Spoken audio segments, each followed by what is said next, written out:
बंधुगण नमस्कार मु देवेश दास आपनकु स्वागत करुछि मो चैनल मस्ती टाइम को। आसंतु आमे जानिबा जुलाई 9 रे गुरु उदय रो प्रभाव आरंभ हेउछि। जानंतु केउ केउ राशि को सतर्क रहिबाकु पड़िबो। एहा कहिबा पूर्वरु मोर अनुरोध कि टिके मो वीडियो को लाइक और चैनल को सब्सक्राइब कर दियंतु प्लीज। बंधुगण ध्यान दियंतु। शिक्षा, धन, चाकिरी, भाग्य, संतान, विवाह पाई दायी ग्रह गुरुंको जुलाई रे उदय हेबाकु जाउछंती। गुरुंकर एही गति परिवर्तन जोगु किछि राशि विपदरे अछंती। जानंतु केउ केउ राशि को सतर्क रहिबाकु पड़िबो। मेष राशि, बृहस्पति मेष राशिर तृतीय घरे उदय हेउछंती।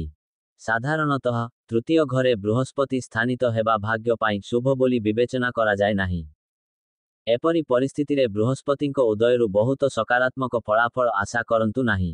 मिथुनरे बृहस्पतिंको उदय यात्रार अवधि को वृद्धि करिपारे, जाहा मध्यरु अनेक विफल होई पारे। विदेश सह जड़ित मामलारे किछि भल फलाफल देखिबाकु मिली पारे। पड़ोसी एवं भाईमानंको सहित संपर्क बजाय रखिबार आवश्यकता पड़ी पारे। मकर राशि, एही राशिर षष्ठ घरे बृहस्पति उदय हेउछंती।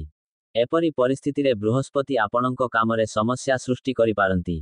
पिलामानंको स्वास्थ्य प्रभावित हेबो। निवेशरे क्षति होई पारे। मिथुन राशिरे बृहस्पतिंको उदय यात्रारे बाधा सृष्टि करि पारे। परिवाररे संपत्ति को नै विवाद होई पारे। चाकिरी रे असावधान हुअंतु नाही। गोटिए भूल चाकिरी हराइबार आशंका सृष्टि करि पारे।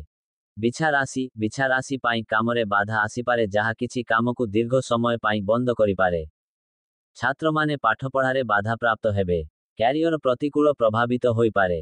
टंका संचय करंतु, आपनंकु ऋण नेबाकु पड़ी पारे। मीन राशि पाई आक्रमणात्मक गुरुंको उदय शुभ हेबो नाही। विरोधी माने आपनंकु पूर्व अपेक्षा अधिक बलरे आक्रमण करिवे। अर्थ अभाव जोगु उत्तेजना वृद्धि पाइबो। चाकिरी हराइबार भय रहिबो। स्थानांतर मध्य होई पारे। एही समय रे गुरुंको प्रकोपरु रक्षा पाइबा पाई गुरुवार दिन हळदिया जिनिष दान करंतु। कदली गछकु जल अर्पण करंतु। गुरुजन और वयस्क लोकंकर सेवा करंतु। धन्यवाद।